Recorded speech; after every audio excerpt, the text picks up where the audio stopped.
Good evening, all, and thanks for joining the today's session.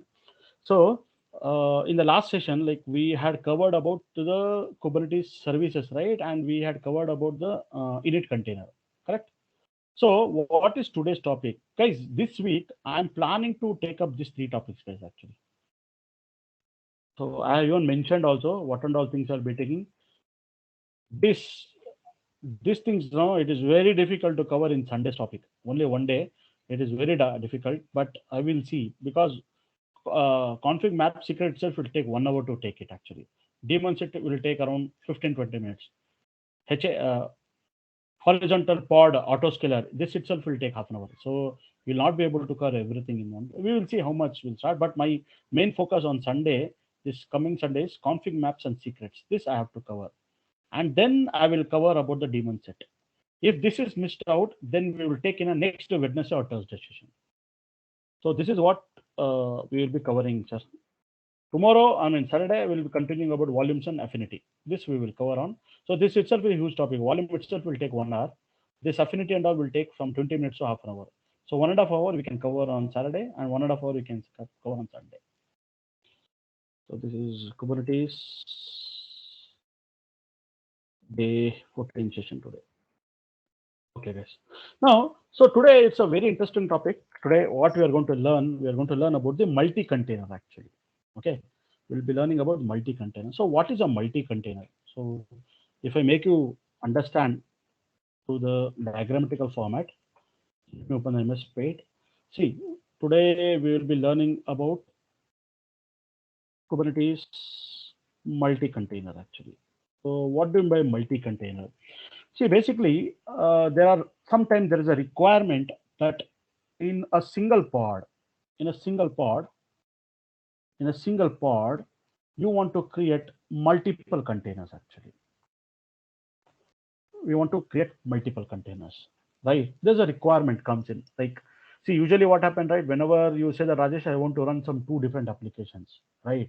You say that okay, you can run the two applications or two different pods actually. You can create one pod one, and here you can run pod two, and in these two pods you can run your containers or you can run your application whichever you want. So that is easy, right? That's how we have been seeing all these days. But assume that suddenly in your organization there's a requirement came to you that okay, you have to run multiple applications, but but all those multiple applications, like more than one application, assume that there are two applications. For example, you want to create an application with the name WordPress actually, right? So you need to have a WordPress application. So you will say that Rajesh, I will create a WordPress application running in a one pod. So this is a pod one. And in another pod, you will say that actually I will be running the database actually. So here you know that we have a database. So whenever the WordPress executes, right, or I mean, whenever you want to set up the WordPress, you should even set up the database also. So for the database, I will be choosing some database with the name MySQL, right? MySQL is database. So, and you will integrate this database. You will just bind your MySQL database with your WordPress actually for the communication. So here what happened, right? These two applications, or if these two requirement or these two application, WordPress and MySQL, you can run in two different parts, right? So this is what we have been seeing all these days. But maybe like in your organization, your manager or your lead might come and say that actually, I need to run these two applications not in two different pods, in a single pod. So it say that you have to create one single pod. Inside a single pod, you can run these two containers actually like this. Actually. You can run these two containers. One container where your MySQL is running or your WordPress is running, and in the other container your DB is running. That is MySQL. Now you know that very well that there is a requirement. It's like it says that actually that see here in this case when you are running this application MySQL and WordPress in two different pods, you know that each and every pod will get its own IP address, right? Like suppose like 10.200.10.11 something, and this pod 2 will get an IP address of 10.200.10.12. So you'll get two IP addresses, right, for these two different pods, correct? So but your manager or your lead says that no, I don't want to do like this. I have a requirement that I need to have these two pods or these two containers running in a single pod itself actually. So that requirement comes. So in that case, you should know how to build your manifest file where you can use a concept of multi-containers. Okay, guys. Now, this is one thing. Now, you know very well that in our previous sessions, right, we had discussed one very important thing, sir. Like, whenever you are creating any pod, actually, like for example, if I take, if I want to create some Nginx, right, what you will do in your command line? You'll say kubectl run web server --- image. We know this very well that we have been doing from the day one Nginx, right? So we are executing this command kubectl in our command line or into our master node. So what it will do, it will create a pod actually, correct? So we know that what is a pod? A pod is nothing but it is a logical boundary, right? Within a logical bound, it's a logical boundary. We know that, and within the pod, inside a pod, what happened, right? A container will get created. You know very well. A container will get created, and this Nginx container will get created. Correct, guys? I don't think that you have any doubt over here, right?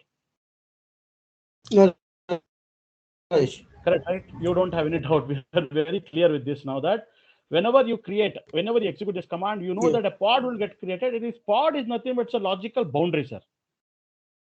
It's a logical boundary, and within that, a pod will get created, and a container will get created.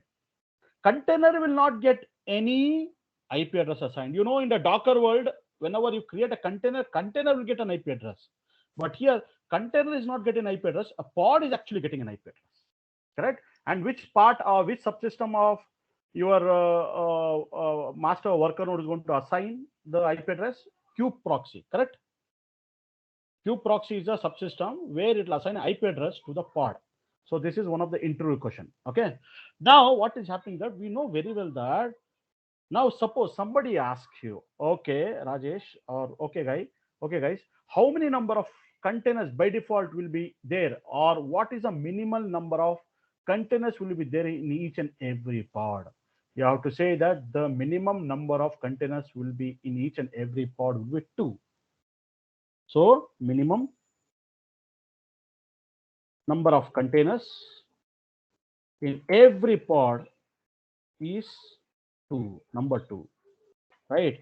Now you might say that how come it is having 2? Because we say that whenever you're executing this command, you know that a pod will get created. Inside a pod, Nginx will be running, right? A container will get created. In that container, the Nginx image will be running. That's what we have understood, right? But if you remember, in one of our previous session, I had discussed that whenever a pod is getting created, before this main container is getting created, you know very well that a container will be created and the container name will be pos container. Correct? I think hope you remember. Pos container will get created. Now, when the pos container get created, what the control will do, it will assign a namespace for it actually. Suppose like some namespace like XYZ is a namespace will get created. And also what is happening that an IP address will be assigned to this pos container, like 10.200.10.11, something, some IP address is assigned. So once this pos is getting created, right? Once this pos is getting created, after the pos is getting created, then only what happened, right? The controller, the Kubernetes controller will create one more container where it will run this image Nginx here. Now what it will do after that, it needs some namespace, right? So the namespace which the pos assigned, right? That namespace again it will be given for this container. Container means this Nginx container, it'll assign this namespace as well as what is in which it can associate with which IP address. This container can get associated with this IP address. And where this IP addresses and where this namespace is there, this is actually defaultly it is given to the pos container.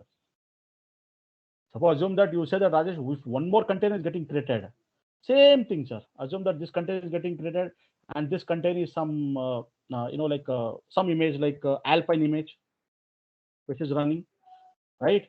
This container will also get associated with this namespace, and it also get associated with this IP address. So it means that whenever you are creating a pod, actually, minimum there will be two containers by default will be running. One is a pause by default, which will get first created. Once this is created, then later the actual container will get created. And the pause will have this namespace as well as IP address assigned. We say it to the pod actually, because pod will get actually an IP address, that is correct.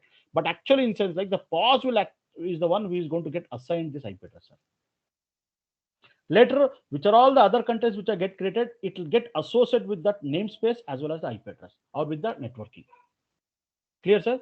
This is very much asked in an interview. If suppose somebody asks you that how many number of containers are there in each and every pod, actually, you will say that it is two, but the interviewer might say, how come it is true? It is just one, right? Suppose you run this command, you will say that show me how it is true. You have to say, sir, by default, if the opposite person, if he is not aware of this, okay, if he is not really aware of it, you can give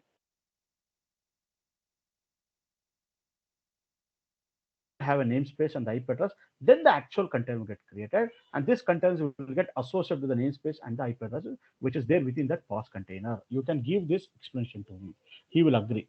Okay, and this now you say that okay, he might ask you one more question. Like he might say that okay, you say like that it is two are there, but if you say kubectl get pods, right?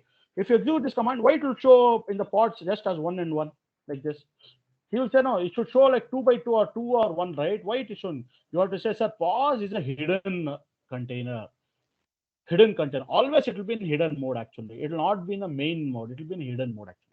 That's the reason if you execute the kubectl get pods, you will not see as a two by two. But to prove it, actually, what you can do that you can execute the same command kubectl get pod, but you can add it one option is there, right? What is that hyphen o wide option, right? So when you execute this command kubectl get pods hyphen o wide, then it will show you that this pod is running in which worker node, right? So here in this case, if it shows as a worker one, right? Here in this case, we will see in our case here kubectl, okay, run web server hyphen image is equal to nginx, right? So it has created it. What happened, sir? kubectl run, okay, get pods. Oh God, this has messed up, sir. No, no, no, wait. I am into the worker node. Here, sorry, I'm sorry. Here it should be. Sorry, I'm executing the worker node. kubectl run web server hyphen image is equal to nginx actually. If you run it, you know that it has created a pod. It will create a pod. If you execute kubectl get pods, now you could see that it is creating. Okay, we will wait. Okay, we will wait. Yes, now it has come to the running state. Now, if you execute the same command with the hyphen o wide option, we could see that this container, sorry, this pod is running in the worker one. Correct. So worker one is this machine actually. Now, if I say docker container ls, I could see that it is showing you that your Nginx image is running fine. Below that, can you see here the pause image, the pause container? See, through this way, you can prove him actually that along with the main container, one more container by default will be created known as a pause container. Actually. So this pause container will have all these details about the namespace, about the IP address, and everything like that. You can tell him. You can not convince him. You can tell him that this is how it is. You can prove it like this. Okay. So I had discussed the same thing in my previous session, the same stuff actually. Okay, but here what happened? Our main topic is that how we can create a multi-container, right? Now the question comes actually that why there is a need of the multi-container. What is the need of the multi-container? Sir, any hint, sir? Something is going on in your mind, like why we need a multi-container. The one requirement we saw, right? Like for example, one requirement we saw very well that actually it is based on the user requirement or your your lead or your manager might come up and say that actually I want to have both the application running in not in two different pods, in a single pod, yes, that is a requirement which comes. Many times what happens that the customer also will come up say that no, I want my applications to be running under the single pod. Like there might be two applications, so one application might be depend upon other. So to make it run to make run the main application, it has a dependency application also. So both those application I want to run in a same pod as a two containers.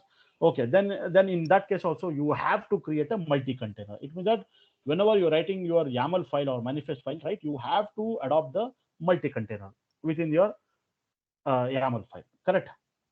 Correct. Now what is happening that sometime what happens that actually that there might be a lot of time what happened, right? You are building a like a three-tier application.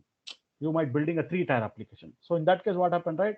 If you're having a three-tier application, you know very well that you have a three-tier application. What is three-tier? Three-tier means one where the DB is running, and other where your application is running, app is running, and in the other where your web is running. Correct? So all these three-tier application you might be running in a three different pods, right? So you might be running in a three different pods actually, like this, three different pods. So there might be a latency between communicate between your app to the DB, or from between your web to the app. There might be some latency. So in that case, what happened, right? You might see there's some latency in the communication between three different applications which are running in three different pods. Even though it is running, maybe it might be running in a single worker, or this pods, three pods, might be scattered in a different worker node. But still, there would be some latency in communication. In that case, also they might say that, okay, Rajesh, do one thing. We can create a single pod actually. So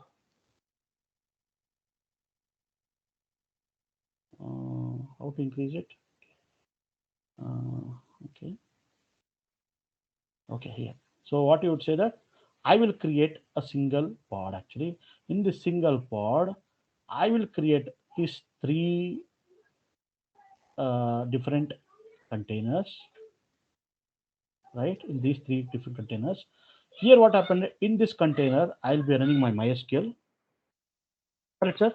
MySQL. And you know very well that MySQL will be using the port number 3306. See, this is very important, sir. I'll be keep saying this one because in interview they will ask you very well in which port the MySQL is running. So you can see you should at the instant you have to say 3306. Don't think and say. You have to always say immediately 3306 is a port where MySQL is running. Okay, and you know that here when it comes to the application, you can say that some application is running something like you are using the WordPress application which is running. Okay, and here what happened that there is no specific port. You can use some hard code ports or some free ports like something like 3242 is a port number you're using. Okay, and here you know that you have a web application. Here you have some web application running. Suppose Apache or Nginx is running, and we know very well that this port it uses the 80 port number. Correct? So we are creating these three different containers in a single pod, sir. In a single pod. Now you know that whenever you want to bind, and one thing that because since it is all these three applications are running in the single pod, binding between your WordPress to MySQL or binding with the web to the WordPress, right? Because you are having a single pod means you are having only single IP address, right? This IP address might be assigned like 10 dot 10 dot 10 dot 100 dot 0 dot 1 something. This is the IP address. It means that this IP address will be shared between all the containers which is running within a pod. Correct? The network is being shared between all this running pod. Do you agree with me, sir? Right? It is not like the container will get two different IP address. It will be the same single IP address. How it can communicate actually between these three? How it internet get bonded or get binded with the help of a port number? It means that whenever the WordPress want to communicate to MySQL, what WordPress will do, right? WordPress, you can even hard bind it. Like what you can hard bind?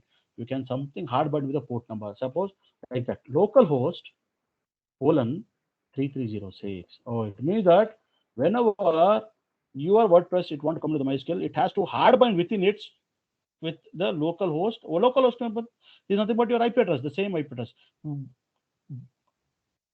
Okay, and then what happened? Bind with the IP. Why bind with the port number? So 3306 is a port number. Similarly, this web want to communicate with the WordPress. What it can do? How it can bind with the WordPress? It can bind with the same local host. Bind with this port number 3242 like this, like this. So it means that whenever it want to communicate each other, it can communicate with each other with a specific port number. This is very important, sir. Right? You have to understand this very well. So it is communicating with the specific port number itself, right? So any doubts still here?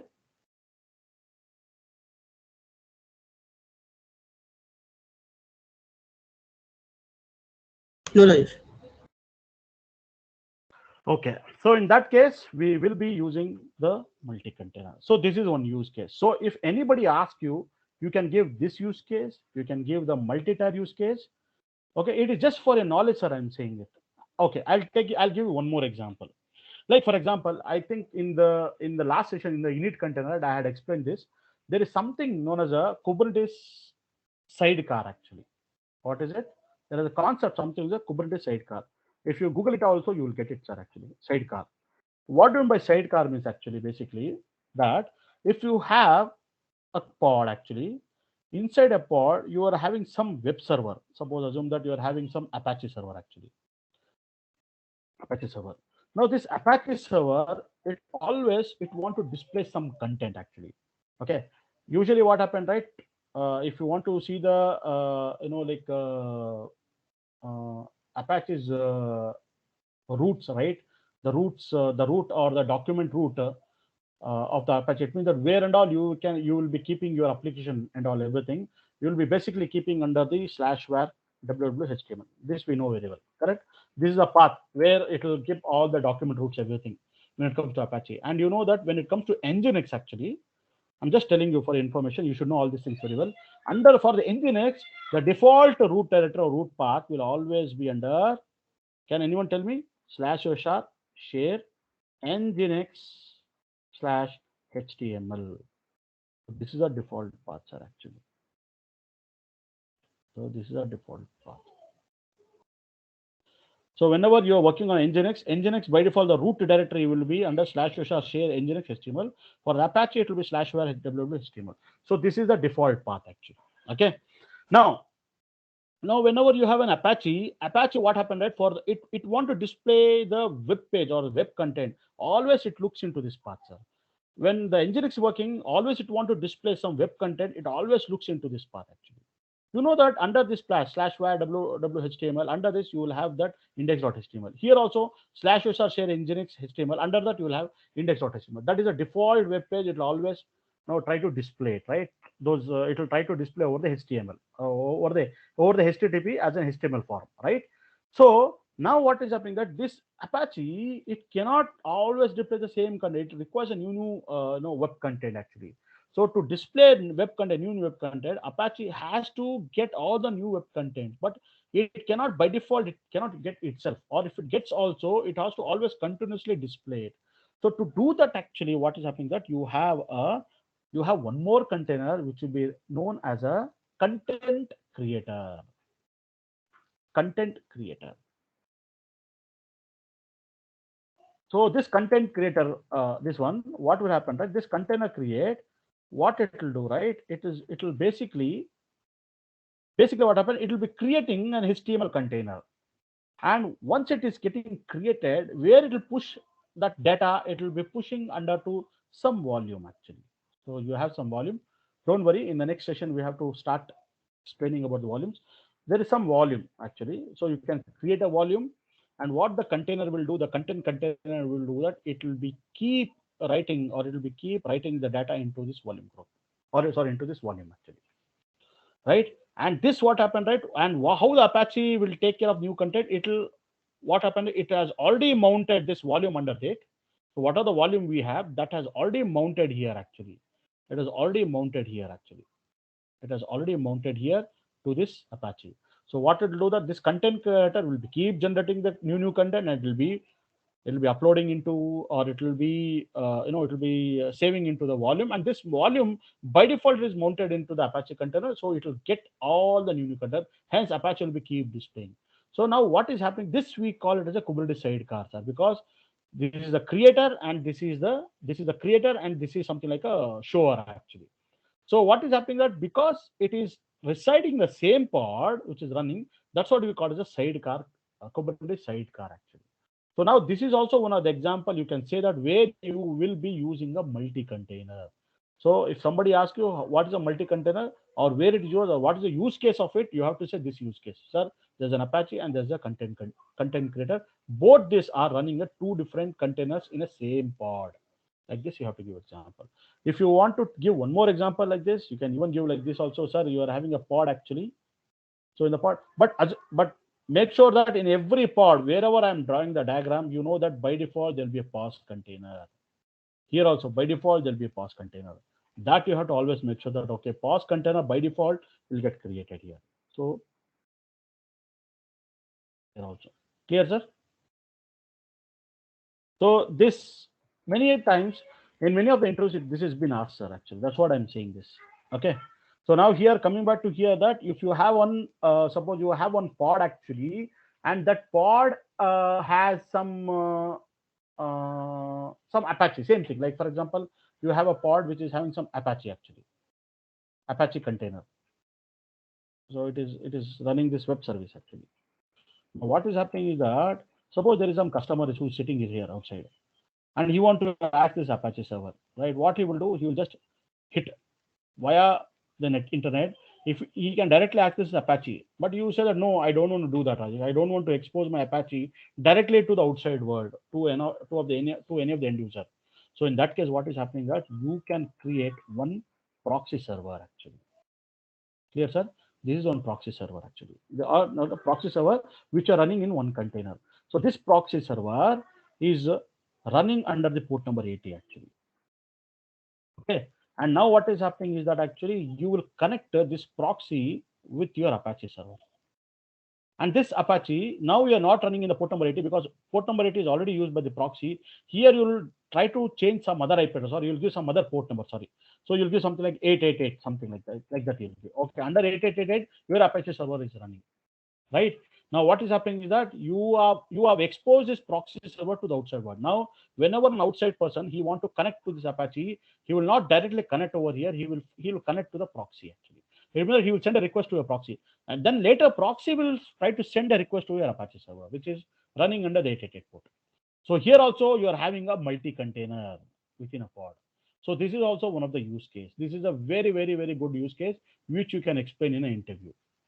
So how you are setting everything, this Apache as well as the proxy in a single container, in a single file, which is a multi-container, you will be setting these things. Clear, sir? Okay, guys. So it is good that we have covered so many Yes, use yes. cases. So this is a good thing that we have covered. Now we will come to the practical, sir. Okay, clear? Okay, great. Now, so what we will do now that we will try to create some container, and we will see like how we can communicate between the two containers actually. Okay, so it is very simple through your port number, unique port, as I said, like we can communicate it. But let us firstly discuss some few stuff, sir. Actually, okay, let me delete this kubectl, delete kubectl, delete delete pod hyphen f and all. So I'm deleting everything. So now what I will do that I will create a multi-container. So for that I have already created it. It's a simple program, sir. So what I'm doing here, I am creating a pod itself, but here what I'm doing that I'm creating a two containers here. Okay. So what I'm doing, you could see that you are having an API version. Okay, v1 kind is pod. Metadata name is multi-container pod. You can give anything, but this is your pod name. After pod is getting created, you know that and the name will be assigned to the pod, and this is the name actually. Under the spec actually, you are having a container, and you could see that I'm basically simply I'm creating two pods, two containers here. So here the name is something I'm giving as the first, and the image I'm giving as an nginx actually. Remember that I'm creating one nginx container. Okay.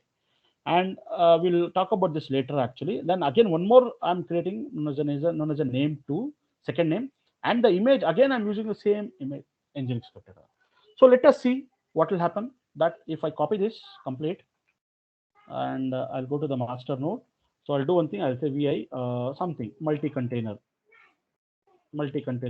dot YAML, right? So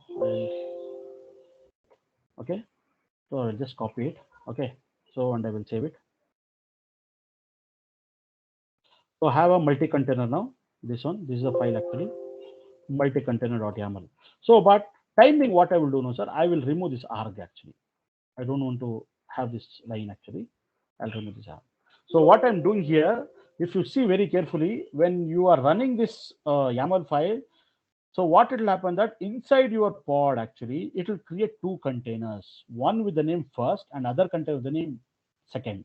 And both this container will be having an image running as a nginx, right? So I'll save this file and I will try to run a command kubectl apply -f and specify your YAML file. I will do one thing. I will try to open one more duplicate session. So it is better to open multiple different sessions. So I'll open. So so if I say kubectl get pods, you could see that actually it is having a, let me keep with the watch actually. Okay. Okay, hold a second, guys. Actually, so it will come into the running state. Actually, it is failing. I will tell you why it is getting failed. Actually, okay. Then we will discuss later certain things. Okay. So what is happening is that actually, basically, guys, what is happening is that okay, let it come. Then okay, okay. I'll do one thing. One more duplicate session. I'll open master's duplicate session. Okay. So see now you could see that it is coming to the running state. Again, it went to the error state. Again, after some time, crash backlog. Again, it will come to running state. Okay. Now, if you see over here, okay, you could see that it is going. Now, what is happening here is that actually, now in a diagrammatic format, if you see it, actually, you have created a pod, and inside a pod, you are having two containers. Both the containers, it is running the Nginx only.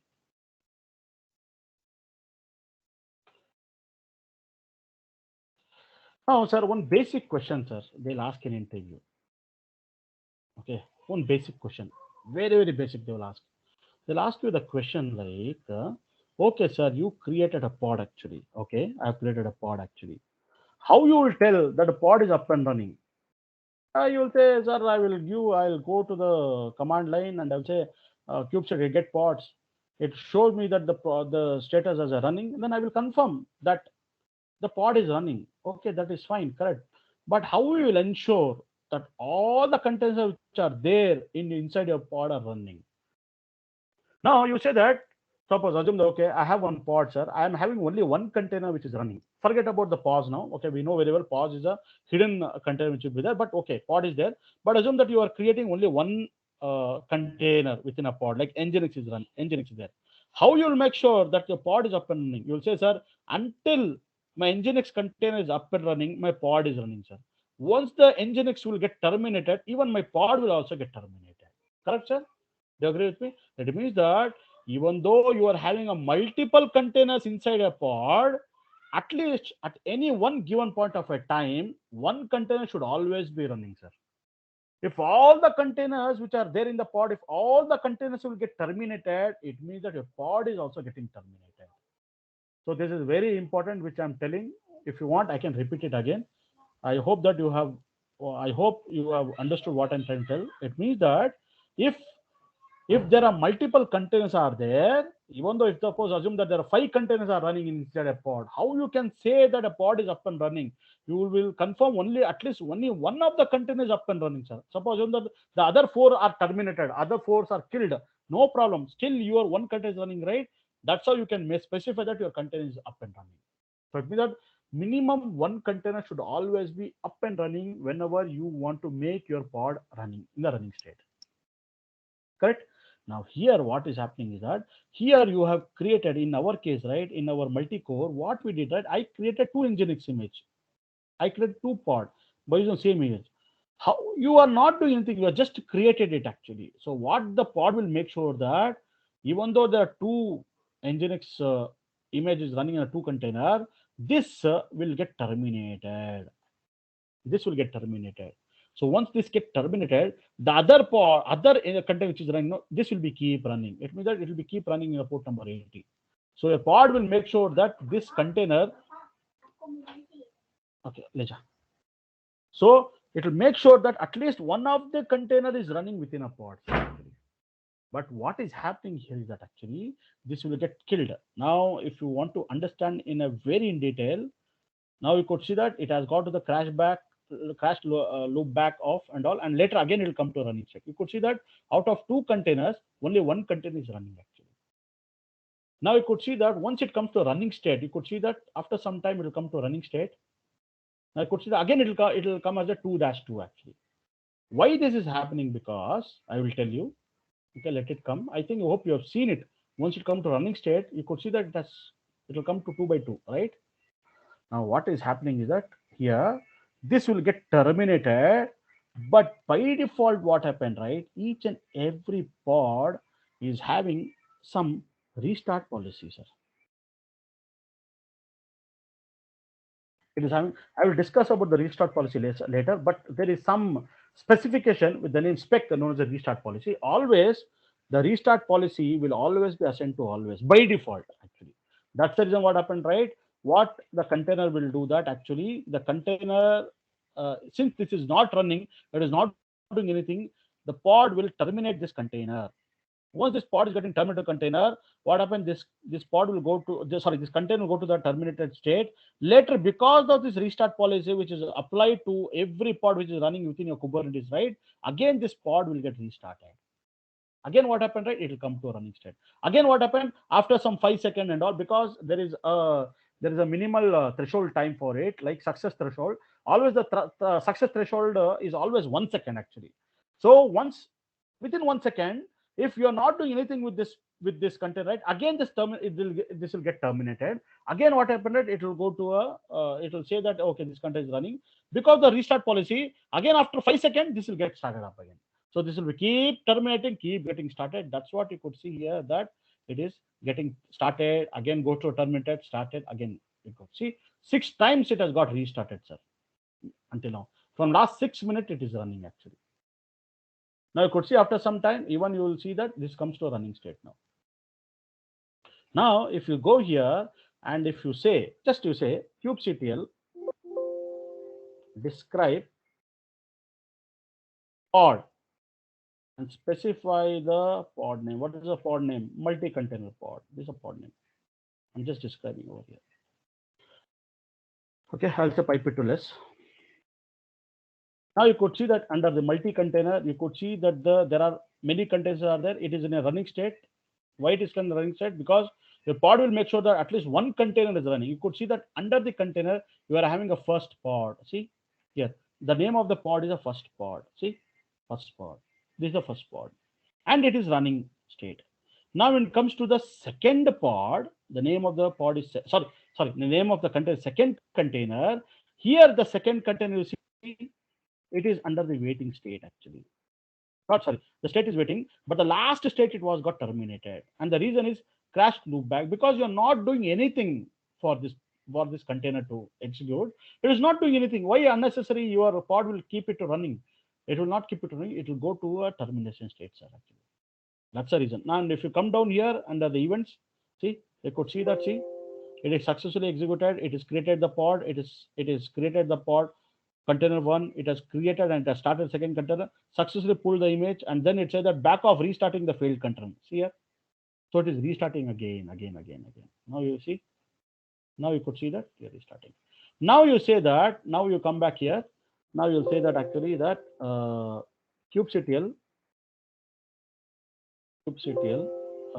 delete -f and specify your YAML multi container. Now it is deleted. I'll open it. Now what I will do is here args, arguments I am passing. What the argument I am passing here? So what I'm passing is that sleep for 600 seconds or 3600 seconds. 3600 seconds is equal to 1 hour, sir. So I'm making this pod to sleep for 3600 seconds. Now what you did now you made this Nginx container, the first container, to run, to be there for the, to go to the sleep state. Now what the pod will do, that pod will make sure that this second will be running now, right? So in that case, so I'll save it. Again, I'll say kubectl apply -f multi-container. See, now you see what happened, right? Now you could see that, see, it is always in running state, sir. Why? Because you are made both the containers up and running. So if I execute here, kubectl describe, I think I've already executed. Let me just check this. Right, this one, this is a command, right? Kubectl describe pod multi-container pipe to ls. Same stuff. The first container, it is running because why it is running? Because you have sent an argument of sleep of 3600, which is, but it is 1 hour. It will be keep running because it is executing the sleep. But if you see that the next container, which is nothing but the one more Nginx, it is also is in a running state. So if you come down over here, you could see that both the containers are up and running. So you could see that it will never go down. At least for next 60 minutes, it will not go down because you have given a sleep of 3600 seconds, which is equal to 1 hour. Correct, sir? So till here, are you okay? Yes, Rajesh. Great. Yeah, good. So what is happening over here, that you have been running. Now what I will do now, you have been running. Now what you will do now, I have to get inside the pod actually. I have to get inside pod means you have to get inside a container actually. So what I will do, I'll say kubectl, kubectl exec, you know very well this command, kubectl exec -it, specify your pod name, sir. What is your pod name? Multi-container -pod, right? Multi-container -pod. So what I will do, kubectl multi-container -pod space -fn /bin/bash. Now, see, sir. Now what happened, right? If you see it very carefully, now the question comes, Rajesh, I want to get inside a pod. How you will do it? You will say that, sir, you execute the kubectl exec command to get inside. But the question comes, are you really getting inside a pod actually? No, right? Because pod is nothing but it's a logical area, right? It's a logical boundary. You can always get inside to only to the container, not to the pod, sir. Pod is just a logical, it's a logical entity or it's a logical boundary. So if you say cube exec, IT, and specify the pod name, if somebody asks you in interview whether you're getting inside a pod, no, I'm not getting inside a pod, sir. I'm getting inside a container which is running inside a pod, you have to say. That's what. Now you say that, okay, Rajesh, now because here multiple containers are running here, when I execute kubectl exec it and specify the pod name and give /bin/bash, by default it is taking me to the first container only. See, it means that whatever you did right, describe you did right, kubectl describe pod and specify this multi-container pod name, right? You are basically getting inside to the first container, sir, by default. Clear, sir? So you have to make one more point, important point, that whenever you're doing an exec, you're not getting inside a pod, but you're actually getting inside a container, you have to say. Right? That is very important. This. So it means that by default, it took me to the first container, sir, actually. It took me to the first container. Now, okay, I'll do one thing. One more session I'll open, duplicate session.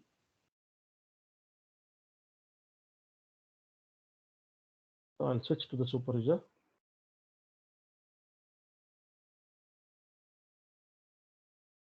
I'll go to super user. Okay. Okay, here I'm getting inside a container, first container. And now I want to get into the second container. So you have to say kubectl exec, specify the container name like -it multi Now I want to get inside the second container, but you have to specify the pod. You have to use -c option, and then specify this one, sir. What is the second container? It is second. See, second. You have to give this name second. Like this. Second space slash slash. Sorry, hyphen slash bin slash bash. See, now you are inside the second container, sir. So here, what you are doing that by doing an exec, I got inside this container. But doing one more exec, I got into this container. Both the containers I got exec, and both these containers are running as a Nginx image itself. Now assume that I will just presume that this container, it is running, it is having a DB actually. Assume that though it is the Nginx, I'm just considering that this is the MySQL, sir. Okay, and this one is nothing but your application node WordPress is running actually. Now these two containers are up and running, sir. Now, right now, in one of the container, you just assume that the MySQL database is running. In other container where your WordPress is running. Now you want to do a communication between these two containers. So you know very well that you can communicate with these two containers with the help of a port number, because both these containers are sharing the same IP address, right? So you can communicate with the port numbers. Now let us see how to communicate. Suppose you said that, okay, Rajesh, this container where I logged in, here what happened, MySQL is running. I'm just assuming, even though it is Nginx is running, assume that it is MySQL. And here in this first container, your WordPress is running. Clear, sir? Now I show the communication actually. To show the communication, basically, sir, you want to, you want to bind the port number actually. To bind the port number, first let me see actually. Okay, here I'll go. Let me see. I'll execute the netstat command. So this is in the first container, sir. Okay, I'm into the first container. So let me do. I'll execute a command netstat netstat hyphen pulpn. I'm just seeing which is the port number which is exposed actually. Okay. Oh, okay, it's not installed, so I have to install it, sir. I'll say firstly I'll say app get update. It is better that I'll also do here in the second container also. So I'll do app get update. Okay, I'll just run this app get update command. Okay, because I have to install this netstat, right? So whenever I want to install the netstat, sir, I have to install the package with the name sudo app, not sudo here, app get install, and I have to say net hyphen tools I have to give here. Okay, so this is the package where your netstat command is coming. Okay, you are installing it. Okay, the same command I will run even in the second also, in second pod. Okay, second container, ap get install net hyphen tools.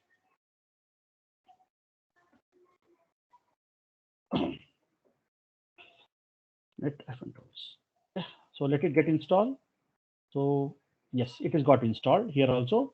It got installed. Okay, in both the containers. Now what I will do, I'll clear the screen. CLER, clear the screen. So now what I will do, I will say netstat hyphen pulpn. I'll run this command.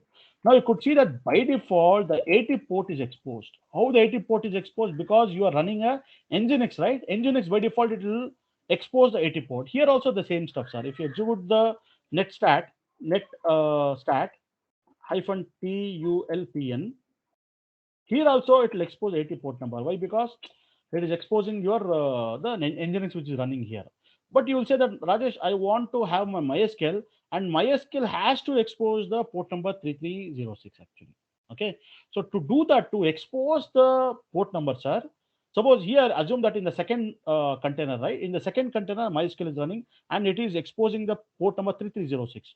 Now in the second container I want to expose the 3306. So to expose it, I use a command netcat hyphen l hyphen p hyphen l hyphen p and specify 3306, right? Oh, okay, here it says that. So again I have to install the netcat package. Netcat package, see, sudo apt get install or apt get install netcat package. So you could see that net packet is installed. Okay, now what I will do, I'll just say netcat hyphen l hyphen p 3306. See, here I'm exposing this 3306 port number. Assume that this is a MySQL where it has exposed this 3306. Now I'll come to the first container. If I execute netstat hyphen pulpn, now you could see that 3306 has been exposed. Clear, sir, till here? Any doubts you have, so that I can clarify your doubt, guys? Are you clear?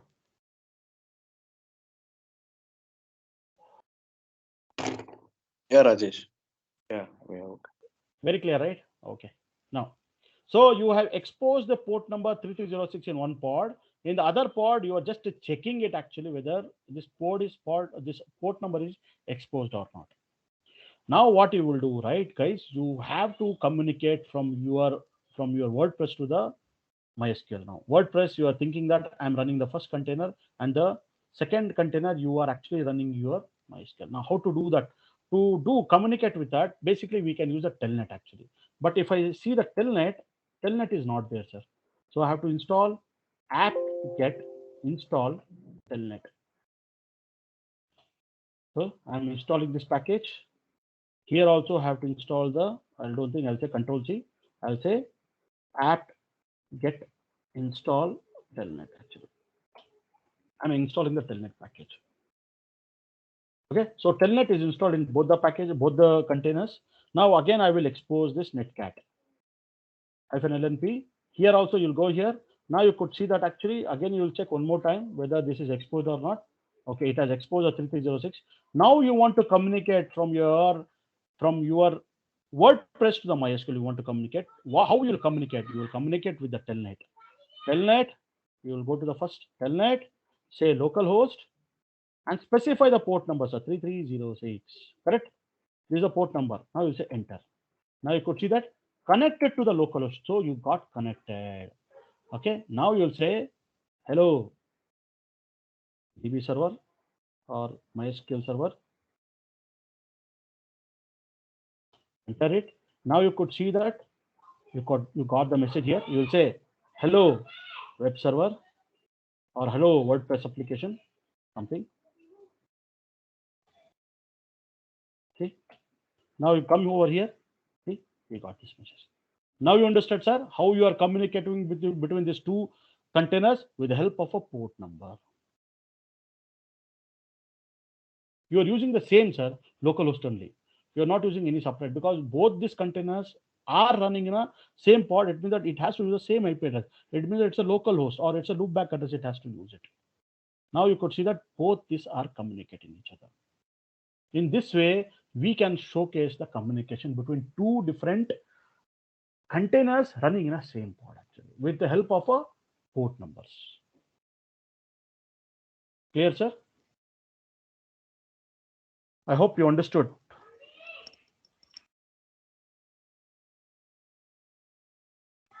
Yes, Rajesh. Yes. Okay, sir. I think it was good. No, it was a good.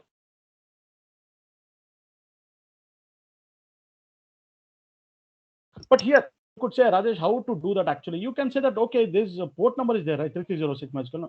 You can hard code in one of the configurations. Suppose you are having an application running. In the application running, there is some detail about your DB and all, right? In some XML file, right? There you go and hard coded everything, sir. Like what is the DB name, what is the username, what is the password, DB connectivity password, which port number you're using. That and all you can do it. You will do in application level. But in a very high level, if you want to showcase like this, you can show in this way, like you are exposing the port number, and with the help of a netcat command you can expose the port number, and then we can actually communicate with any one of the protocol, like not protocol, any one of the application, either through the telnet or any other way you can showcase. So telnet is the best way to communicate it.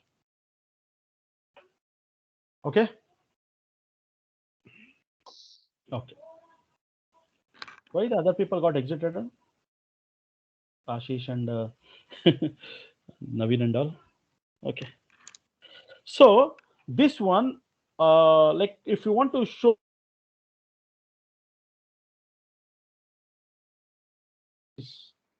container actually pod, like this you can search, sir. Actually, if you search it, actually, if you come down, you will get an official document Kubernetes. You can go through it. But I went through this link actually. Like here in this link, actually, it has a very good explanation, sir, about everything, sir. How exactly whatever I explained, right? Same thing over here. I actually read this article itself actually to understand more about this. So How does the Kubernetes use a pod as the smallest deployable unit and not as a single container? See this one here also he has given an example actually. If you see this is an example, you will understand very well, sir, actually. So let me copy this example. I'll copy this example, sir. So before that, what I will do, I will go here. First, I will let me kill this. Let me delete this container. kubectl delete -f multi container. Right? Sorry. Excuse me.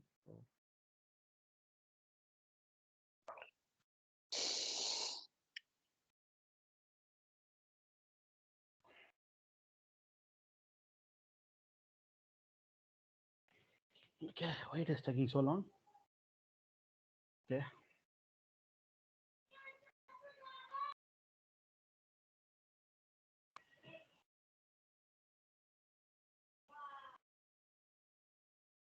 Okay. Yeah, it got killed. If you execute kubectl get pods, you could see that none are running. Okay. I'll do one thing, sir. I'll just say I'll redirect empty to the multi container because I want the empty file. Okay, nothing is there. Now what I will do that I will try to copy this content. The same thing actually. So I'll open nano multi container. Nothing is there. I'll paste it here. And I will save this file. Let me open the multi container file. Now this is the best example. Whatever I told about the sidecar right here. Content creator is there, Apache is there, and it has it is writing everything into the volume, and this volume is mounted into the Apache. This example, if you want to see the about regarding the multi-container, right? This is the best examples are actually. Now here, if you see it here, you could see that you are having a with a kind as a pod. Okay, metadata under that you are having a name. So this is your pod name actually. Under the spec, if you see here that we are creating a volume, sir, actually. So right now we don't know anything about volume. We'll be discussing later, but assume that this is a storage or volume which you are assigning it. Okay, and the name of the volume is something like HTML, and the type of the volume is empty dir. So you are basically creating an empty volume actually. Okay, that after that under the spec you are having a container. You could see that here you are creating a two containers. Sir. This is one container you are creating, and this is one more container you are creating. So here it is a multi-container you are creating it. Now you could see in the first container, the name is first. Okay. Here you're using an image as an Nginx. Okay, fine. And here you're using a volume mount point. It means that basically you want to mount some volume to your into your image which is running. And the mount volume, what is the name of the volume? So HTML is the name of the volume which you're using. What is a mount point? It means that this is a mount point /usr share nginx HTML. See, this is a default document root path where your nginx will be looking for your web content. So this is a default. So this is a mount point. It means that if anyone want to write any of the data like HTML right index, it will be always it will write into this part. So hence what you did, right? You have mounted your means this HTML volume, right? What are the HTML volume you have? You have mounted to the /usr share nginx HTML. Okay, this is what you have did in first container number one. Second container, what you are doing that you are running an image by name Debian. Mount point, what is the volume name? You are using the same volume which is known as HTML, and the mount path is nothing but /HTML. And what are the things which you are doing? What exactly you are executing in your second container? Basically you are actually sending in command with the arguments. What is the command you're doing? You are executing a shell actually with the -c option, and then inside the so what this command is doing, you are actually passing an argument to this command actually. What are those arguments? You are just executing on while loop, infinite loop, while true, do write the date command. The output of the date you are redirected to the /html index.html file. See, basically what happened, right? Your Debian, the volume mount point is not /html. So what you're doing inside the /html, you are actually creating one file known as index.html file, and every 1 second you are writing the date output to this file actually. And you know that this is basically it is mounted to the HTML, and here also even this first container also has mounted it has mounted the HTML into this path. It means that whenever this second container, right, if it is writing this date output to the index.html, by default it get reflected over here actually, because it has it has access to this HTML, and inside the HTML inside this HTML volume, it will see that index.html file is there. So it will refer this index.html from this volume. Who will refer? The first container. The second container is actually writing the data, some data that is on the date command into this HTML, and it is always go to sleep second 1 second. And since it is infinite loop, right? While true means it is an infinite loop, the date command will be keep writing it. Clear, sir? Now let us see to execute this. I'll save this file. I'll execute kubectl apply -f multi-container YAML. Now, if you go to the other terminal, now you could see that kubectl get pods can execute the watch command. Now you could say it is running, right? Keep running.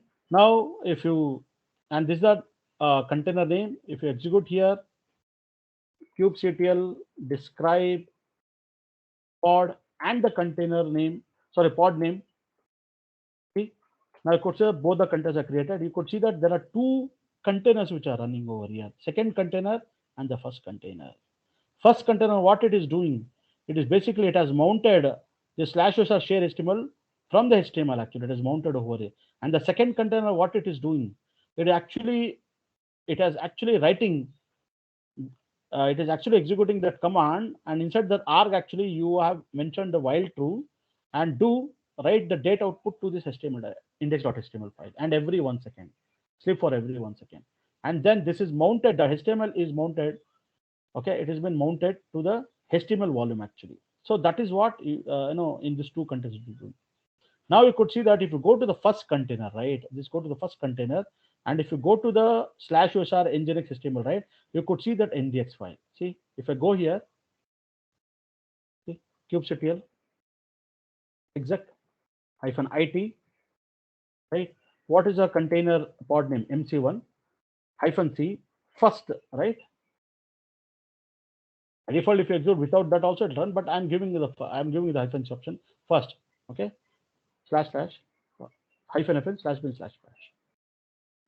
You're getting inside this container. Now, if you go to the /usr share nginx HTML, see, you could see that there's index.html file. Now, if you see cat.index, see, it will be writing that data output, right? If you execute the tail -f and specify that index.html, see, index.html, every second it is writing the data output, right? So this is one classical example you to showcase that how multi-container works here. So I would request everyone to go through this article. It will hardly take some half an hour time to complete this article, so that you will get a thorough information about, see, whatever I'm doing, the same thing, it is there actually, sir. I could same thing, whatever I explained, everything is there in this page, sir. See, what is inter-container network communication? You'll get many more information. It means your concept will be very thorough if you go through this article, sir, actually.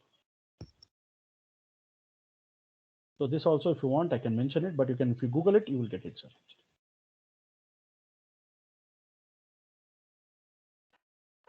I'll even send out in our WhatsApp also.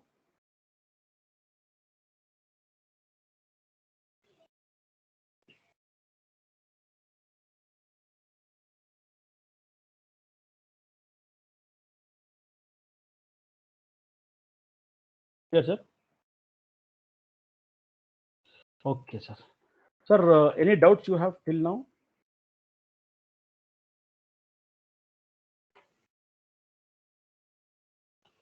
I think I was supposed to take the probes actually, but I think I need at least half an hour to explain it, sir. So I'll not be able to take it. It's already 11:20. So we will stop the session today, and in the next sessions, right, we will continue with the probes, and we will start with the volumes. So hopefully, I expect that the probe and the volume should completed by next Saturday. Sunday's class, affinity, and this topic. This and this will cover. This will be pending for the next 2 weeks, Wednesday or Thursday's class actually, in that way. Okay. So with this completion, we have almost completed 80% of our Kubernetes, sir, actually. This and all, yeah, I know that I have to cover many things actually, many few things and all, jobs, statefulness and all. I will cover auto pod, auto scaler is not what HPA. horizontal pod autoscale is nothing but HPA. Okay, persistent volume. Anyhow, we have to take another volume. So today we completed the multi containers. Clear, sir? Okay, guys. So I'll do one thing. Could anyone stop the session? So just click on the stop.